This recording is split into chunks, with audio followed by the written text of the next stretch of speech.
नमस्कार दोस्तों। आज की क्लास में हम लोग DLED फर्स्ट सेमेस्टर मैथ में कुछ और भी महत्वपूर्ण क्वेश्चन को सॉल्व करेंगे। तो चलिए शुरू करते हैं।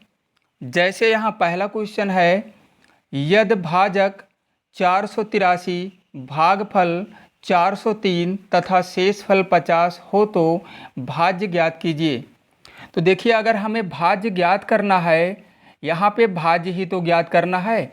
तो भाज्य ज्ञात करने के लिए हमें करना क्या है, एक फार्मूला होता है भाज्य बराबर भाजक गुणे भागफल और प्लस शेषफल। इसी फार्मूले की सहायता से हम इस क्वेश्चन को सॉल्व करेंगे।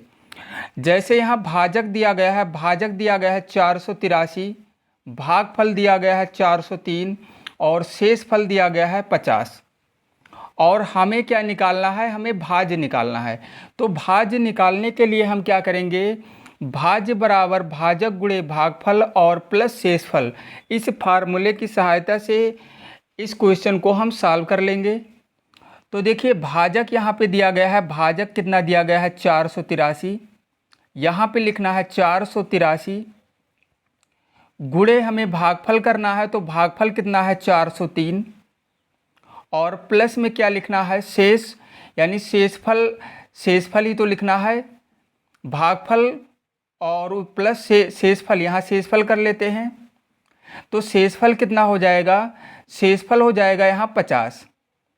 अब हमें क्या करना है, 483 और 403 को गुणा करा लेना है। 483 और 403 को गुणा करा लेना है और जो आएगा उसमें 50 जोड़ देना है। और 483 और 403 का जो गुणा होगा वो आ जाएगा 1946, 49 और इसमें हमें 50 को जोड़ना भी है। और जब 50 को इसमें जोड़ेंगे तो 19, 46, 99 और यही हो जाएगा इस क्वेश्चन का आंसर।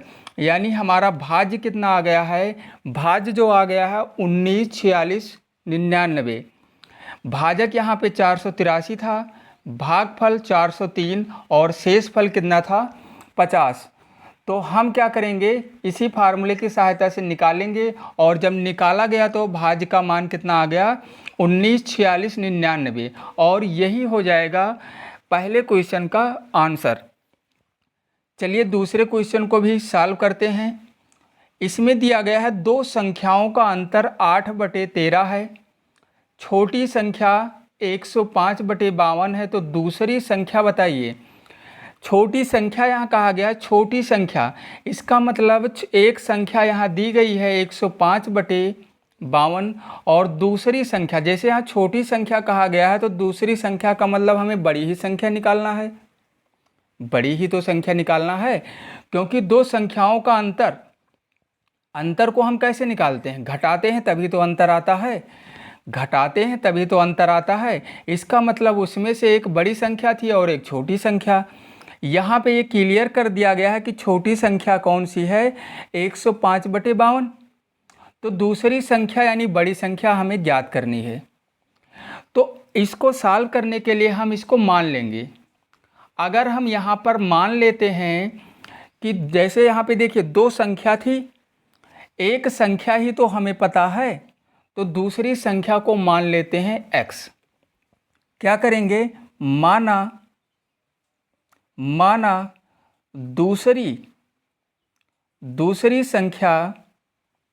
दूसरी संख्या को मान लिया गया है x। अब आ जाते हैं प्रश्नानुसार, यानी क्वेश्चन के अनुसार अब चलेंगे। अपनी तरफ से मान लिया गया है कि दूसरी संख्या को हम मान रहे हैं कि x है। क्या माना गया है कि दूसरी संख्या क्या है, x। और जो x का मान आएगा वही हमारा आंसर होगा, क्योंकि दूसरी संख्या हमें ज्ञात करना है और दूसरी संख्या को ही मान लिया गया है x। तो देखिए, दूसरी संख्या को x माना गया है और छोटी संख्या इतनी है, इसका मतलब दूसरी संख्या ये बड़ी ही संख्या होगी। तो x में से ही तो हम 105/52 को घटाएंगे और तभी तो अंतर आएगा 8/13। यानी बड़ी संख्या एक देखा जाए तो यक्स हो गया, और उसमें से ये छोटी संख्या यानी 105/52 को जब घटाएंगे तभी तो उसका अंतर 8/13 आएगा। अब हम क्या करेंगे, 105/52 को हम पक्षांतर करेंगे, इस साइड लाएंगे, और जब पक्षांतर करेंगे तो ये माइनस में है तो उधर जाएगा प्लस में हो जाएगा। यानी जब पक्षांतर करेंगे तो 8/13 ये है यहाँ पे, और 105/52 को जब इधर लाएंगे तो ये माइनस है तो इधर आया तो क्या हो गया, प्लस हो गया 105/52। अब इसी को हमें क्या करना है, जोड़ लेना है। यहाँ जोड़ आ गया क्योंकि ये माइनस इसका हट गया, प्लस हो गया। अब हम क्या करेंगे, 13 और 52 का एलसीएम निकालेंगे। तो 13 और 52 का एलसीएम 52 ही आएगा। कितना आएगा, 52 ही तो आएगा। तो 13 से ये 4 बार में डिवाइड हो रहा है, इसका मतलब 4 से हम 8 में गुणा कराएंगे, 32 हो जाएगा। क्या हो जाएगा, 32। और 52 से एक बार में ये कैंसिल होगा, इसका मतलब ये 105 ही रहेगा। और इन दोनों को जब जोड़ेंगे तो 5 और 2 हो जाएगा 7 और 3 यानी 137/52 आ गया। अब थोड़ा सा यहाँ पे ध्यान दीजिए, इसका जो अंश है वो हर से ज़्यादा आ गया है। अंश है, जो अंश है ये हर से ज़्यादा आ गया है, तो हम 52 से भाग करा लेंगे 137 में, और जब भाग कराएंगे तो 52 से भाग कराएंगे तो ये 2 ही बार जाएगा, 52 दूना हो जाएगा 104। घटाएंगे तो यहाँ 3 बचेगा और यहाँ भी 3 बचेगा। तो इसको हम लिखेंगे 2 से ही 33/52। तो इसको हम कैसे लिखेंगे, इसको हम लिख सकते हैं 2 से ही 33 और बटे में 52, ये हो जाएगा आंसर। चलिए तीसरे क्वेश्चन को भी सॉल्व करते हैं। तीसरा क्वेश्चन है, किसी वृत्त का व्यास 4 सेंटीमीटर है तो त्रिज्या का मान क्या होगा। जैसा कि हम जानते हैं कि वृत्त का जो व्यास होता है त्रिज्या का दूना होता है। वृत्त का व्यास जो होता है त्रिज्या का दूना होता है, और त्रिज्या जो होती है व्यास की आधी होती है। तो यहाँ पे हमें त्रिज्या ही तो निकालना है, त्रिज्या ही तो ज्ञात करना है। तो त्रिज्या व्यास की आधी होती है, मतलब त्रिज्या बराबर जो हम लिखेंगे व्यास बटे 2 लिखेंगे। तो व्यास बटे 2 का मतलब हुआ, व्यास यहाँ पे 4 दिया गया है, व्यास कितना दिया गया है 4, और बटे जब 2 करेंगे 2 से 4 को कैंसिल करेंगे तो आ जाएगा कितना 2 सेंटीमीटर। और इस तरीके से हम त्रिज्या को निकाल सकते हैं। वृत्त का व्यास त्रिज्या का 2 गुना होता है और त्रिज्या व्यास की आधी होती है, और आधी का मतलब व्यास बटे 2 कर लेंगे, और व्यास यहाँ 4 था बटे 2, और 2 से 4 को कैंसिल कर दिया गया तो कितना आ गया 2 सेंटीमीटर। चलिए चौथे क्वेश्चन को भी सॉल्व करते हैं। चौथे क्वेश्चन में कहा गया है 0.085 को प्रतिशत में बदलिए। 0.085 को प्रतिशत में बदलना है, तो हम क्या करेंगे 0.085 लिखेंगे और गुणे 100 कर लेंगे, और प्रतिशत बस इस तरीके से हम चेंज कर सकते हैं। 100 का गुणा कराएंगे तो जो दशमलव यहाँ पे लगा है ये यहाँ पे आ जाएगा, 2 अंक दाहिने साइड में खिसक जाएगा। 100 से जब इसमें गुणा कराएंगे तो दशमलव यहाँ से यहाँ आ जाएगा और कुछ नहीं होगा, तो ये हो जाएगा 8.5%, और यही हो जाएगा हमारा क्वेश्चन नंबर 4 का आंसर। चलिए क्वेश्चन नंबर 5 को भी सॉल्व करते हैं। पांचवा क्वेश्चन है, ये सरलीकरण का सवाल है और इसी को हमें सॉल्व करना है। तो ऐसे क्वेश्चन में सबसे पहले हम भाग करते हैं, भाग के बाद हम गुणा करते हैं, उसके बाद जोड़ते हैं और तब घटाते हैं। अगर यहाँ पे संख्या ब्रैकेट में भी दी गई हो तो सब भाग से पहले हम चिन्ह चाहे जो लगा हो हम ब्रैकेट वाले को सॉल्व करेंगे। ब्रैकेट के जो अंदर है सबसे पहले इसको हम सॉल्व करेंगे, पहले इसको सॉल्व करेंगे। क्या लिखा हुआ है यहाँ पे 20 और यहाँ पे 9 माइनस 5 और माइनस क्या है 6 माइनस 4, इस तरीके से है। तो सबसे पहले इस वाले ब्रैकेट को सॉल्व करना है, बाकी सबको लिख लेना है, ऐसे सबको लिख लेना है। 9 माइनस 5 और माइनस, जब 6 में से 4 को घटाया गया तो 2 आया, वो छोटा ब्रैकेट यहाँ पे हट गया। अब इस ब्रैकेट के अंदर जो संख्या लिखी है उसको सॉल्व कर लेंगे। तो यहाँ पे 20 लिखा है और प्लस लगेगा। अब देखिए 9 में से 5 माइनस हुआ तो कितना बचा 4, 4 में से 2 माइनस हुआ तो 2 बचा। अब यहाँ अंत में ब्रैकेट हट गया, इसको हम सॉल्व कर लिए, ब्रैकेट हट गया। अब 20 और 2 को जोड़ लेना है तो ये हो जाएगा 22 और यही हो जाएगा क्वेश्चन नंबर 5 का आंसर। चलिए क्वेश्चन नंबर 6 को भी सॉल्व करते हैं। इसमें कहा गया है x माइनस वाई में क्या जोड़ें कि योगफल 2x प्लस वाई हो जाए। तो इस क्वेश्चन को भी हम यहाँ पर मान के ही सॉल्व करेंगे, यहाँ मान लेते हैं। अब यहाँ पे x और y तो मान नहीं सकते हैं क्योंकि क्वेश्चन में ही x और y दिया गया है। तो यहाँ पे कुछ और हम मान लेते हैं, यहाँ पे हम मान लेते हैं, माना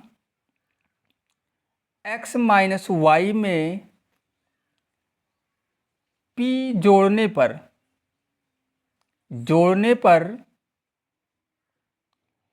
2x प्लस वाई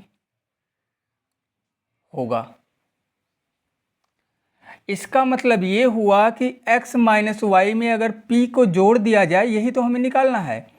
क्या जोड़ें, तो हम मान लिए हैं p को जोड़ने पर कितना हो जाएगा 2x प्लस वाई हो जाएगा। तो p का जो मान आएगा वही हमारा आंसर हो जाएगा। अब चलिए क्वेश्चन के अनुसार लिखते हैं, x माइनस वाई में अगर हम p को जोड़ दें, अगर हम p को जोड़ दें तो हमारा जो आंसर आएगा 2x प्लस में y हो जाएगा। अब x माइनस वाई को पक्षांतर करेंगे, उस साइड में ले जाएंगे तो इधर बचेगा p। यहाँ पे लिखा हुआ है 2x प्लस में y, और जब इसको इधर लेकर आएंगे तो ये हो जाएगा, ब्रैकेट को हटा लेते हैं, मतलब दोनों पदों का चिन्ह बदल जाएगा। ये प्लस में x है तो ये माइनस में x हो जाएगा, और ये माइनस y है तो ये प्लस y हो जाएगा। अब देखिए 2x में से x को माइनस कर दिया गया तो कितना आ गया 1x, 1y और 1y जुड़ जाएगा तो हो जाएगा कितना 2y, और यही हो जाएगा हमारा आंसर। x माइनस वाई में अगर x प्लस 2y को जोड़ेंगे तो हमारा answer 2x plus why he आएगा। चलिए क्वेश्चन नंबर 7 को भी सॉल्व करते हैं। इसमें दिया गया है 16,292 में 6 का स्थानीय मान और जातीय मान लिखिए। तो 6 का जो स्थानीय मान होगा इकाई, दहाई, सैकड़ा, हजार, तो 6 का जो स्थानीय मान होगा ऐसे ही तो निकालेंगे, 1000 से गुणा कराएंगे तो ये आ जाएगा 6000। तो 6 का स्थानीय मान जो होगा वो हो जाएगा 6000। अब हम जातीय मान लिखते हैं, 6 का जातीय मान, 6 का जातीय मान, तो 6 का जातीय मान वही संख्या हो जाएगी, 6 का जातीय मान स्वयं वही संख्या हो जाएगी। जातीय मान का मतलब क्या है कि अगर 6 का जातीय मान पूछा गया तो 6 का जातीय मान 6 होगा, अगर 2 का जातीय मान पूछा जाता तो 2 होता, 9 का पूछा जाता तो 9 ही होता। लेकिन स्थानीय मान को हम इस तरीके से ही तो निकालेंगे, और यही दोनों हो जाएंगे आंसर। चलिए क्वेश्चन नंबर 8 को भी सॉल्व करते हैं। यहाँ पे कहा गया है 1 से 100 तक की सभी प्राकृतिक संख्याओं का योगफल ज्ञात कीजिए। मतलब 1 से लेकर 100 तक की सभी इस तरीके से 1 + 2 + 3 + 4 ऐसे ऐसे 100 तक हमें जोड़ना है। तो कितना टाइम लगेगा? बहुत समय लगेगा। तो उसके लिए हम क्या करेंगे, फार्मूले की सहायता से सॉल्व करेंगे इसको। अगर किसी भी n प्राकृतिक संख्याओं का योग हमें निकालना है, चलिए फार्मूला यहाँ लिख देते हैं। n प्राकृतिक संख्या का योग हमें अगर निकालना है तो n × n+1 और बटे में 2 कर देना है। n का मतलब जितनी संख्या होगी, n का मतलब टोटल जितनी संख्या होगी वही हमें लिखना है। तो जैसे जैसे यहाँ पे 1 से 100 तक कुल मिला के कितनी संख्या है, कितनी संख्या यहाँ पे आ रही है? 100 ही तो आ रही है, 1 से लेकर 100 तक। इसका मतलब ये हुआ कि n का जो मान होगा यहाँ पे 100 होगा। n का मान क्या होगा? 100 होगा। तो हमें निकालना है 100 तक की, 1 से 100 तक की प्राकृतिक संख्या का योग, यही तो निकालना है। तो ये फार्मूला हो गया हमारा। ये जो लिखा गया है ये फार्मूला है, इस फार्मूले को याद रखना है और इस तरीके के किसी भी क्वेश्चन को हम सॉल्व कर सकते हैं।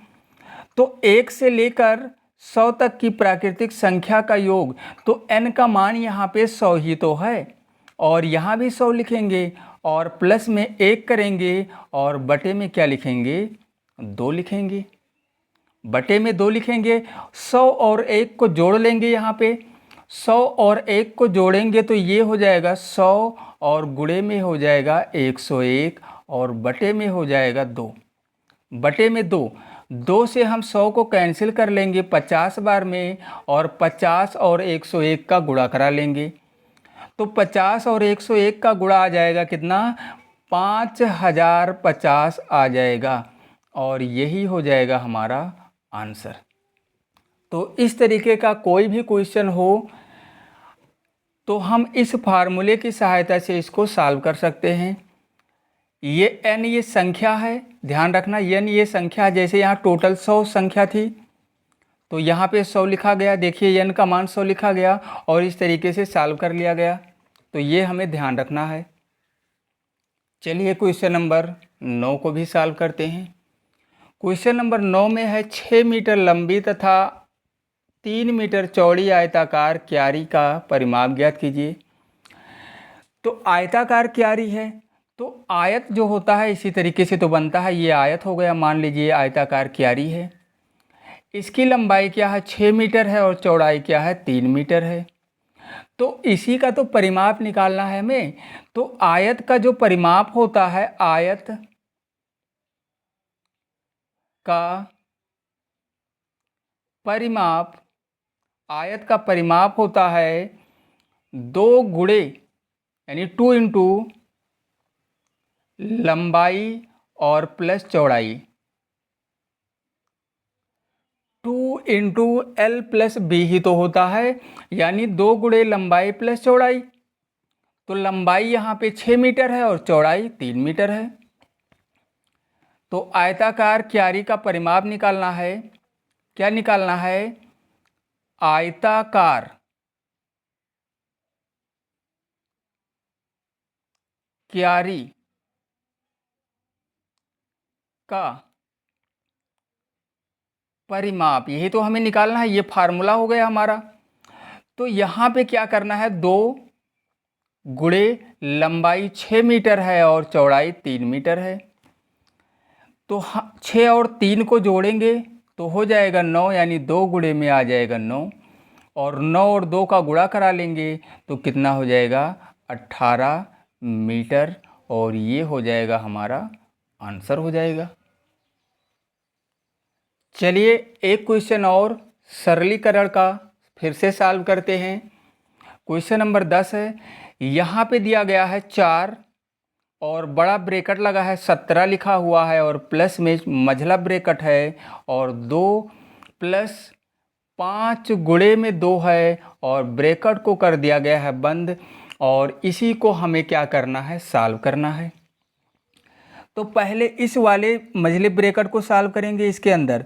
तो सबसे पहले हम गुणा कराएंगे, 2 पंचे 10 और 10 और 2 ये आ जाएगा 12। तो डायरेक्ट ही यहाँ पे लिख रहे हैं, 2 पंचे आएगा 10, बाकी सबको लिख लेना है 17 और 2 पंचे 10 और 10 में 2 जोड़ेंगे तो हो जाएगा 12, ब्रैकेट ये वाला हट जाएगा।